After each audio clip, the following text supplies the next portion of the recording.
구약 성경 하박국 2장 1절에서 4절. 내가 내 파수하는 곳에 서며 성루에 서리라. 그가 내게 무엇이라 말씀하실는지 기다리고 바라보며 나의 질문에 대하여 어떻게 대답하실는지 보리라 하였더니, 여호와께서 내게 대답하여 이르시되, 너는 이 묵시를 기록하여 판에 명백히 새기되 달려가면서도 읽을 수 있게 하라. 이 묵시는 정한 때가 있나니 그 종말이 속히 이르겠고 결코 거짓되지 아니하리라. 비록 더딜지라도 기다리라. 지체되지 않고 반드시 응하리라. 보라, 그의 마음은 교만하며 그 속에서 정직하지 못하나 의인은 그의 믿음으로 말미암아 살리라. 이것은 주님의 말씀입니다. 하나님 감사합니다. 아멘. 복음서의 말씀 누가복음 19장 1절로 10절. 예수께서 여리고로 들어가 지나가시더라. 삭개오라 이름하는 자가 있으니 세리장이요 또한 부자라. 그가 예수께서 어떠한 사람인가 하여 보고자 하되 키가 작고 사람이 많아 할 수 없어 앞으로 달려가서 보기 위하여 돌무화과 나무에 올라가니 이는 예수께서 그리로 지나가시게 되미로라. 예수께서 그곳에 이르사 쳐다보시고 이르시되, 삭개오야 속히 내려오라. 내가 오늘 내 집에 유하여야 하겠다 하시니 급히 내려와 즐거워하며 영접하거늘 무사람이 보고 수군거려 이르되, 저가 죄인의 집에 유하러 들어갔도다 하더라. 삭개오가 서서 주께 여짜오되, 주여 보시옵소서. 내 소유의 절반을 가난한 자들에게 주겠사오며 만일 누구의 것을 속여 빼앗은 일이 있으면 내 갑절이나 갚겠나이다. 예수께서 이르시되, 오늘 구원이 이 집에 이르렀으니 이 사람도 아브라함의 자손이미로다.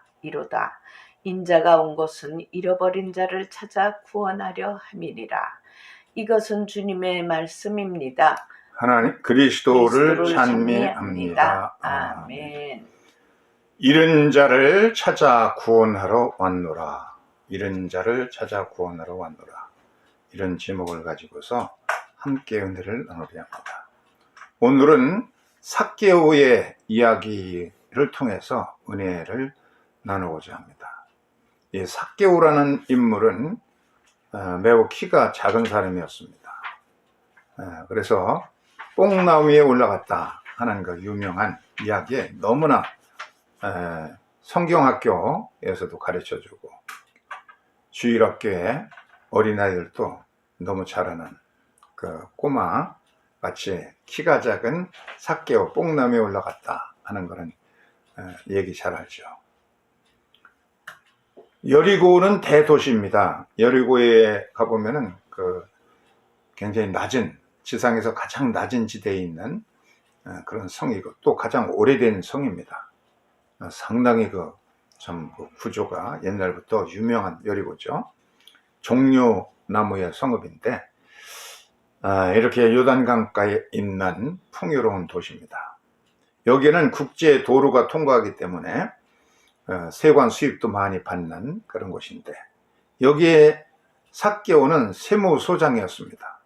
세리장으로서 승진했어요. 그렇기 때문에 돈도 많고 재산도 많고 잘 사는 부유한 사람이었습니다. 그런데 당시 이 세금을 징수하는 세리들은 백성들로부터 무시를 당했습니다. 왜 그러냐면 로마 제국의 앞잡이 노릇하면서 세금을 받아 동족을 등쳐먹고 피를 빨아먹는 흡혈귀 같다. 그렇게 해서 민족의 배신자 혹은 매국노라고 일제시대 때 친일파를 가리켜서 매국노라 불렀던 것처럼 그렇게 불림을 받았어요, 세리들이. 근데 이 삭개오는 가난한 데다가 키도 적고 먹고 살 수가 없으니까 다른 사람들이 안 하려고 하는 그런 친로마 매국노라 불려지는 일이지만 먹고 살기 위해서 아마 그 세리에 들어갔던 모양입니다. 그래서 참 생존하기 위해서 키도 때문에 남보다 더 부지런해야 됩니다. 남보다 빨리 움직이고, 한 걸음, 큰 걸음으로 사람이 보통 걸음 가면 이 사람은 두세 걸음을 빨리빨리 해야만 겨우 따라가기 때문에 남보다 약삭 빠르고 눈치 빠르고 민첩하게 행동하는 그런 일을 통해서 이렇게 출세를 해나갑니다. 이 사람이 이 등급을 보세요. 서기보에서 서기, 뭐 주사부, 주무관, 사무관, 서기관, 부의사관, 이사관, 1급 관리관, 차관, 장관, 이렇게 올라가려면 얼마나 힘들었겠어요. 그렇게 해서 저택도 장만하고, 또 마차도 요즘 말로 하면 외제차도 타고 다니고, 그러는 신분이 상당히 높은 데까지 승진하게 됐으니까, 이 등급을, 이게 뭐 쉬운 게 아니에요. 눈치도 봐야 되고, 뇌물도 줘야 되고, 뭐 하기 싫어도 해야 되고, 그리고 힘들게 해서 세리장까지 올라가는 것입니다. 그래서 고리등 같은 큰 집도 장만하고, 그리고 마차도 굴릴 수 있게 되었습니다. 이렇게 출세를 한 세리의 얘기, 삭개오 얘기가 나오죠. 두 번째는 세리가 이제 예수님을 만나게 되는데, 예수께서 여리고성을 지나가게 되었습니다. 예수님의 제자들도 이제 따라가고, 이렇게 여리고가 부유한 도시이기 때문에 잘 사는 집안도 있고, 또 정말로 대골 같은 집을 지어놓고 살아가는 그런 거리도 지나가고, 이 동네에 또 삭개오라고 하는 사람도 여기에 사는데, 이렇게 세리장까지 되어서 이 집을 보세요. 얼마나 대골, 궁궐 같은 집을 지어놓고 아주 멋있는 차 마실 공간도 만들어 놓고, 이곳에서 사는 삭개오가 자기도 예수님이 궁금했어요. 예수님 보기 위해서 집을 나섰습니다. 그런데 예수님이 지나간다는 소문에 여리고의 주민들이 전부 예수님 구경하러 이렇게 나와가지고 그냥 이미 구경꾼들로 인산일을 이루게 되었어요. 어제 뭐 할로윈 데이에 그 많은 젊은 사람들이 축제에 참석했다가 불상사도 생겼는데, 이렇게 예수님을 구경하기 위해서 여리고의 성사람들이 전부 이렇게 모여들었습니다. 예수님 구경 그냥 먼 발치에서 얼굴일만 보려고 이렇게 모여들으니까, 도대체 키가 작은 이 삭개오 보세요. 뒤에서 좀 늦게 나와가지고 일찍 좀 나와서 앞자리에 있으면 보일 텐데, 도대체 큰 사람들에게 가려져서 예수를 볼 수 없게 되었습니다. 근데 마침 앞을 보니까 그 뽕나무가 한 그루 있습니다. 잽싸게 그 뽕나무를 향해 달려갑니다. 그래서 뽕나무에 엉금엉금 기어 올라가가지고 아래를 내려다보는 거예요. 그때 마침 예수님께서 지나가시다가 뽕나무 위에 올라앉아 있는 삭개오를 보면서 말합니다. 다른 사람들은 저 삭개오 저 매국노처럼 친로마파 매국노 그 동족의 피를 빨아먹는 흡혈귀 같은 놈, 그러면서 뭐 수군댔겠죠. 근데 예수님은 뽕나무 아래서 삭개오를 올려다보면서, 삭개오야 얼른 내려와라. 내가 오늘 밤은 너희 집에 들어가서 묵어야 되겠다 하고 말씀하시는 겁니다. 그래서 삭개오가 얼마나 기뻤겠어요. 달려온 아주 얼른 속히 내려오라고 그러니까 스피도라는 헬라어인데 영어의 스피드나 마찬가지예요. 내려올 때도 신속히 내려와서 신속하게 예수님께 달려갔어요. 아주 신속하게 빠르게 얼른 행동하는 것이 삭개오의 아주 몸에 배에 익숙한 것이기 때문에 예수님께로 얼른 달려갑니다. 그래서 예수님이 자기 집에 온다니까 좀 얼마나 신났어요. 이 보살은 그냥 입이 그냥 쫙 찢어지고 예수님 자기 집에 모시게 된 것을 기쁘게 여깁니다. 그래서 다른 사람들은 뒤에 이제 보면서 예수께서 죄인의 집에 묵으러 가셨다고 수근거리고 그러겠지만, 삭개오는 여기가 저희 집입니다. 누추하지만 들어오십시오 하고 예수님을 기쁨으로 환영합니다. 그러니까 그 뒤에서 예수님 뭐 비의 사항이 없나가 살펴보려고 왔던 요 바리새인들이 보고서 예수님이 정말 죄인 매국노의 집에 들어갔네 그러면서 수근거리면서 입을 삐죽거리면서 비난하고 덩달아서 그래 어떻게 그래 랍비라는 사람이 매국노의 집에 들어갔을까? 자기의 피도 세일이나 마찬가지인 것이지 저마다 한마디씩 군시렁거리면서 예수를 이제 비난하는 겁니다.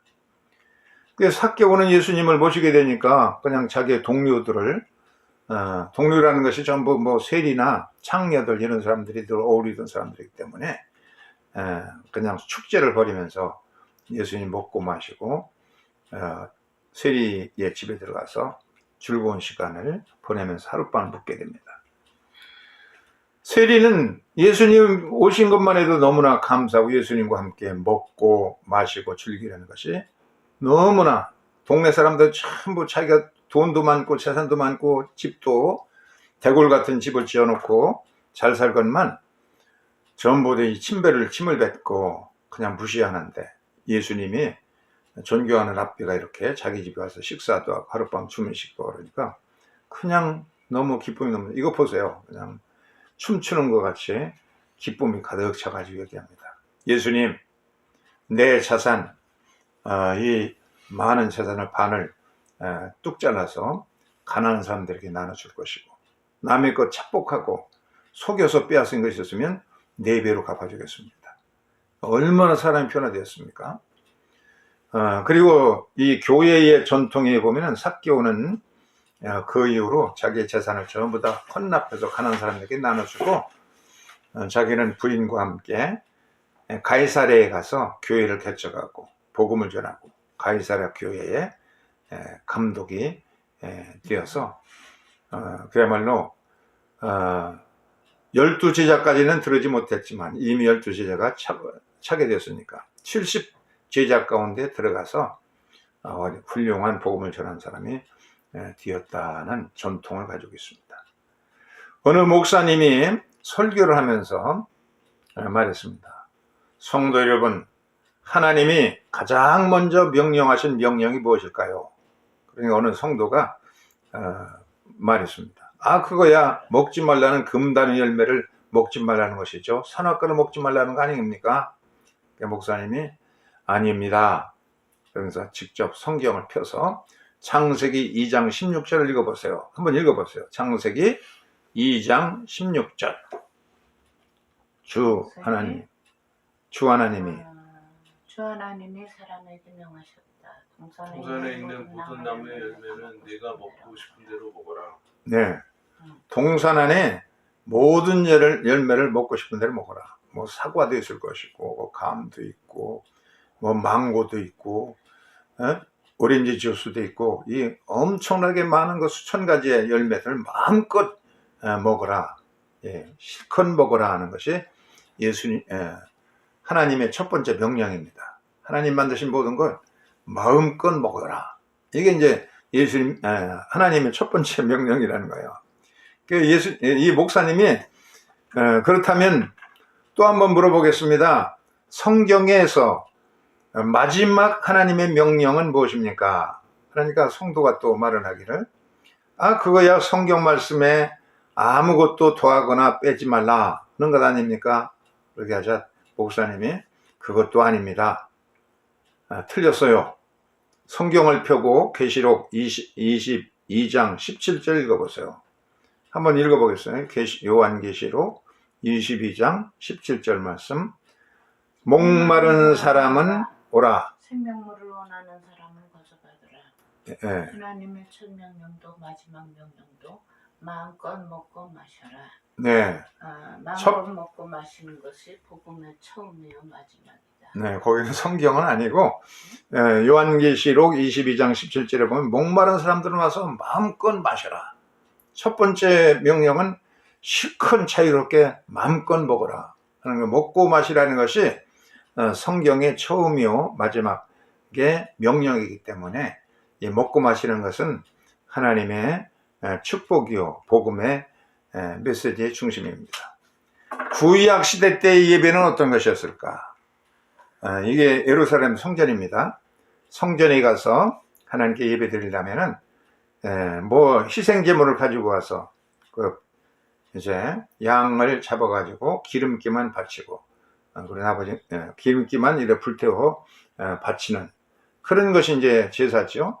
3대 명절이 있어요. 유월절, 오순절, 초막절이 되면은 또 불임절 같은 절기 동안에는 또 화목제 같은 것은 언제든지 화목제라는 것은 예를 들어 화목제를 되면은 양 한 마리를 잡았으면은 이렇게 양을 잡아서 껍질을 다 벗기고 그리고 그 내장을 다 긁어내고 기름기는 하나님께 바치고 이 기름기는 그 사람에게는 좋지 않잖아요.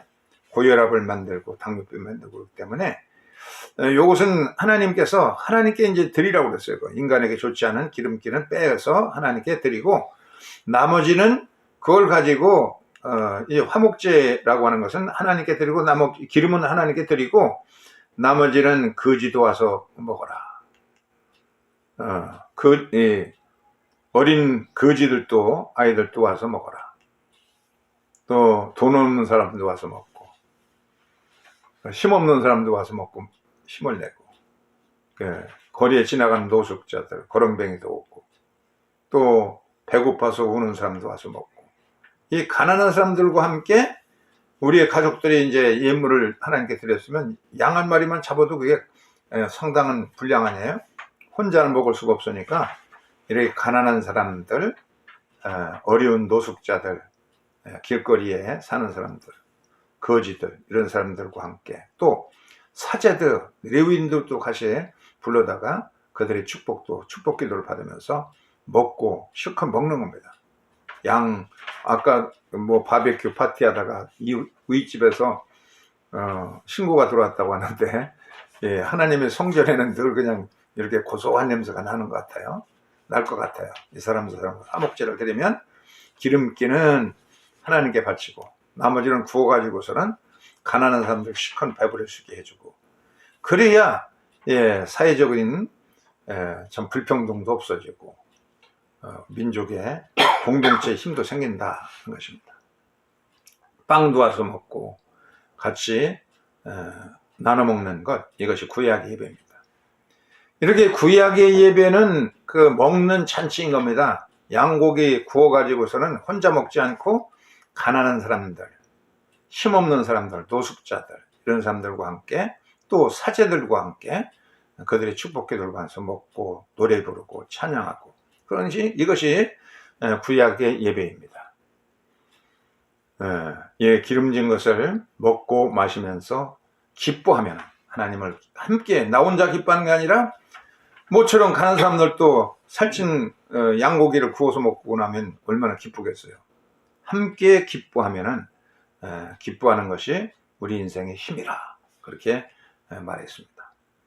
초등학교 5학년 교실에서 교사가 학생들에게 과제를 주었습니다. 다음번에 올 때는 부모님 그 가족이 믿는 신앙의 그 특별한 것들 그런 것을 가져와서 자기의 믿는 신앙을 한번 자랑해봐라.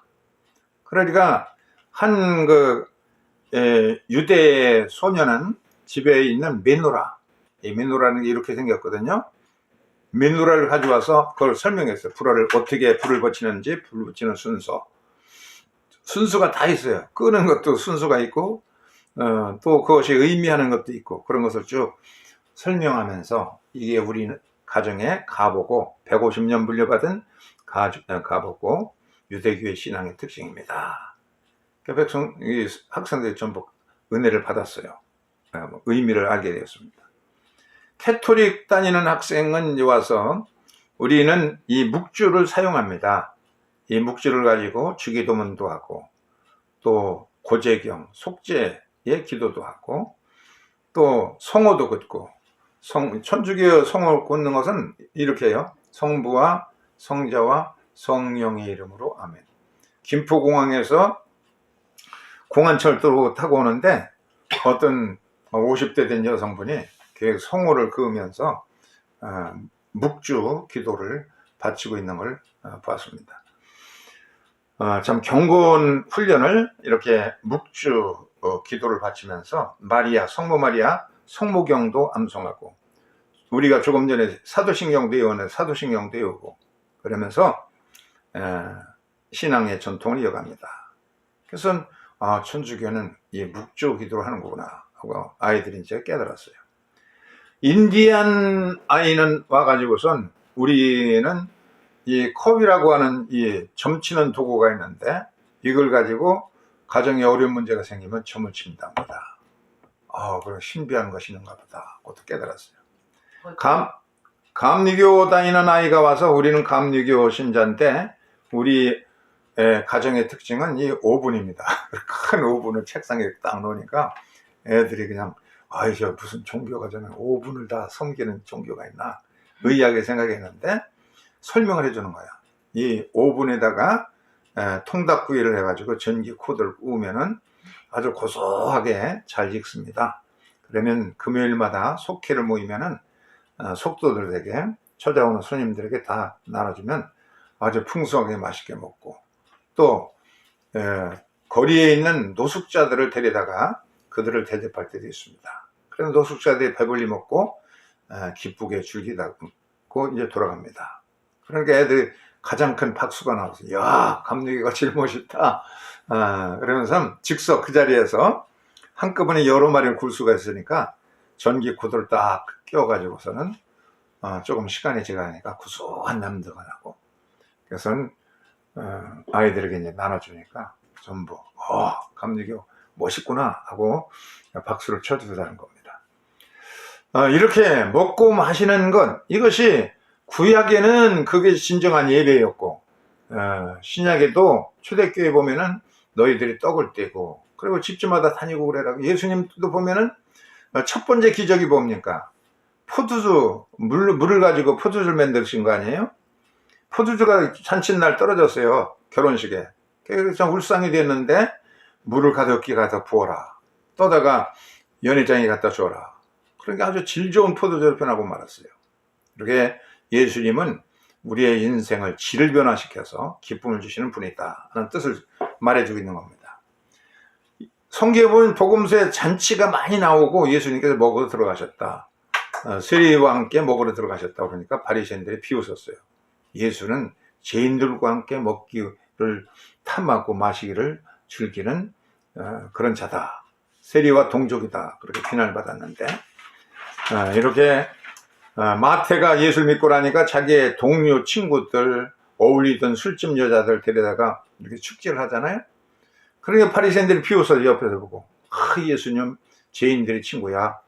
그러니까 예수님께서 병든 사람한테나 의사가 필요한 것이다. 그러면서 바로 그들 가운데 마태 같은 사람도 그냥 성경에 얼마나 복음서를 잘 기록해 놨어요. 삭개오 같은 인물도 나오고, 이 먹고 마시는 가운데 예수님이 그들에게 오염되어서 죄인이 되는 것이 아니라 오히려 예수님의 능력이, 성결의 능력이 그들에게 번져서 모두가 참 진흙 속에 있는 인생과 같은 그들이 거룩하게 성스럽게 다 변화되는 겁니다. 건강한 사람으로 변하게 되었습니다. 이 먹고 마시는 가운데요. 이 삭개오도 예수님 모시고서 먹고 마시고 하룻밤 사놓고 그러면서 변화가 되었어요. 그래가지고서는 자기 재산의 절반을 뚝 잘라서 가난한 사람이 나눠주고, 남의 것 첩보한 거 있으면 네 배로 갚아주고, 참 놀랍게 변화된 겁니다. 죄인의 집에서 먹고 마시자 이렇게 큰 변화를 가져왔어요. 예수께서 뭐라고 하셨느냐면 누가복음 19장 10절에 인자는 잃은 자를 찾아 구원하러 왔노라. 이렇게 사회적으로 소외된 사람들, 버림받은 사람들, 소외계층, 그들을 찾아가서 그들과 함께 어울려 있다 보니까 예수님이 천박해지지 않고 오히려 그 천박하던 사람이 예수님을 닮아서 거룩해지는 그런 놀라운 역사가 있는 것이 복음의 핵심인 겁니다. 예수께서 나병 환자를 고치시잖아요. 이건 렘브란트가 그린 나병 환자를 치료한 모습인데, 나병 환자는 정상적인 사람이 저기서 보이면은 탐해 나는 불결한 사람이다, 부정한 사람이다 하고 이제 소리를 질러서 가까이 오지 못하게 해야 돼요. 정말로 소외되고 고독한 버림받은 사람이 나병 환자인데 절대로 그들을 만지면 오염되기 때문에 병이 옮아가기 때문에 만질 수가 없는데, 예수께서는 이 나병 환자가 불쌍히 여기소서 나를 불쌍히, 내가 너를 불쌍히 여긴다고 그러면서 어루만져 줍니다. 그를 위해서 축복해 드려줘요. 그러니까 제자들은 어떻게 됐어요? 뒤에 가서 전부 피해서 숨어가지고, 이게 예수님이 이러면 안 되는데, 그런 나병이 옮을 텐데. 그렇지만 예수님이 나병이 옮은 것이 아니라 예수님의 거룩함이 나병 환자에게 임해가지고 순식간에 깨끗하게 고름이 다 없어지고 완전히 깨끗하게 낫는 역사가 생기게 되었습니다. 우리는 어떤 상태에 있습니까? 이렇게 이 그림을 좀 이렇게 그 제자들은 뒤로 도망가잖아요. 예수님 뒤로. 이 성령을 받으면 어진 마음이 생겨서 불쌍히 하는 여기는 마음이 생깁니다. 성령을 받으면 사람을 보면 그냥 눈물이 나고, 어떤 사람은 눈물이 안 나와가지고 그냥 물을 집어넣고 안약을 집어넣고 살아야 되는데, 성령 받으면은 그냥 불쌍히, 사람들 보면 불쌍한 겁니다. 긍휼을 베푸는 자는 즐거움으로 하라고 성경 말씀하고 있는데, 예수께서는 오셔가지고선 소외계층 들어가서 넘어진 사람을 일으켜주고 문둥병자를 만져서 깨끗하게 해주시고 이렇게 하셨습니다. 예수님은 지극히 작은 자들을 돌보라고 말씀하신 것입니다. 삭개오의 집, 그가 부자였지만 다 비웃고 침뱉고 돌 던지고 그랬잖아요. 살기는 잘 살아도 매국노일을 하기 때문에. 삭개오의 집에 예수님께 들어가니까 바리새인과 서기관들 이런 사람들이 비웃었어요. 죄인의 집에 들어간 죄인, 똑같은 한통속이다, 그렇게 비웃었습니다. 이 예수께서는 이 세상에 오신 목적이 뭐냐면, 인자는 잃어버린 자를 찾아서 구원하러 왔다. 이것을 어떤 영어 성경에 보면은 소외계층을 찾아가서 사회의 완전한 구성으로 만들기 위해서 오셨다. 이 구원이라는 게 뭐겠어요? 그런 거 아니에요? 한 손 마른 사람들을 펴서, 이 사람이 속수였는데 일을 해서 벌어먹고 살 수 있게 해주시고, 불구자들 38년 된 환자를 일으켜서 정상인으로 만들어주시고, 앞을 보지 못하는 사람도 실로못에 가서 씻으라 해서 밝은 눈으로 이제는 자기 인생을 자기가 살게 해주시고, 이렇게 주눅 들어가지고 소외된 사람들, 억눌린 사람들, 이런 사람들, 귀신 들린 사람들, 각종 병 들은 사람들, 사회에서 구성 역할하지 못하고 가난하고, 이 가난한 것이 왜 가난하겠어요? 이 살벌한 세상에서 그냥 막 살아가려면은, 그냥 한 등급 올라가고 그러려면 얼마나 힘들어요. 신기해, 스트레스 받고.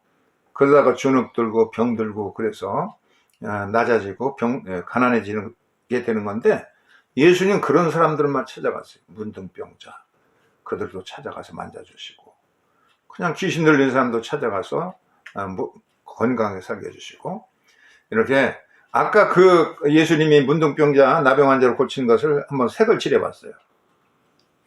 이렇게 색을 칠해보니까 문둥병자가 저를 불쌍히 여겼어요. 그러게 예수님께서 절대로 손을 만지면 안 되는 건데 다 도망갔잖아요. 저 뒤에 옆에 저 대우에 보면은 무리들은 멀리 가서 그냥 예수님 물러서세요, 그렇게 하는 거예요. 그리고 예수님의 제자들도 저 뒤로 그냥 피해가지고 예수님 이러면 안 되는데 하고 물러가 있는 거예요. 그런데 예수님은 만져서 기도해 주시고, 그러자 예수님의 병이 옮은 것이 아니라 예수님의 거룩함이 그에게 임해서 깨끗하게 고름이 마르고 상처들이 아물고 건강이 금방 순식간에 이루어지는 역사가 있었다 하는 겁니다. 예수님이 접근하셨어요. 제자들은 도망치고 무리들은 더 멀리 도망갔어요. 그래서 예수님 다음에 피하시라고 그렇게 외치는 겁니다. 그런데 문둥병자의 문둥이 옮긴 게 아니고, 문둥병자 같은 건 탐에 불결한 겁니다. 불결한 사람이 막 다가오니까 이 정결한 사람들은, 이제 예수 믿는 사람들, 바리새인들이 도망가 버려요. 멀리 도망가고 제자들도 예수님 뒤로 피했어요. 근데 성령 받은 성결한 사람, 이 카도시, 성령 받은 사람도 어떻게 되냐? 다가갑니다. 이 문둥병, 탐에 더러운 사람에게 다가가요. 이 불결한 사람이 있는데, 이 경건한 사람, 성령 받은 사람은, 이제 정결한 사람, 요 정결하다는 건 타오르입니다. 타오르. 깨끗해. 예수의 피로 정결해졌어요. 정결해진 것만 그 중생 체험하고 그런 단계만이 아니라 성령 받아서 예수 그리스도와 함께 그렇게 살아가는 사람이 이제 성화된 사람이에요. 이 성화된 사람은 이 불결한 사람에게 찾아가서 긍휼히 여기면서 눈물을 흘리면서 그를 위해서 기도해주는, 불결한 사람들을 향해서 다가가서 같이 울어주고 같이 밥 먹고 마시고 그런 자들입니다. 이게 우리의 추구해야 할 단계인 것입니다. 대부분 크리스찬들은 정결한 단계에 있기 때문에 탐해가 오면, 불결한 사람이 오면 접근하지. 아유 저거 거지 같은 인생, 아유 저거 더러운 인생, 양아치 같은 인생들 상대할 수가 없어. 그러면서 아주 자기가 바리새인인 척 그렇게 생각하는 거예요. 그런데 그런 단계의 정결한 상태로 머무르면 안 되는 것이고, 성령을 받아서 예수님의 자비의 영을 받아가지고 같이 울어주고 같이 불쌍히 여기고, 측은지심이, 맹자도 측은지심을 얘기했는데 예수 믿는 사람들은 이 측은지심이 생겨가지고 가서 울어주고 사랑해주고 그러다 보면은 그들이 변화되어서 같이 성화돼서 같이 살아가는 거룩한 공동체, 온 사회가 참 같이, 예수님께서 말씀하시기를 악한 사람도 선한 사람도 공평하게 햇빛 내려주시고, 또 불의한 사람이나 의로운 사람에게나 다 똑같이 비를 내려주시는 하나님의 성품을 닮아가는 거, 이게 온전한 성도의 모습입니다. 주님께로 더 가까이 갈 수 있기를 주의 이름으로 축원합니다. 아멘.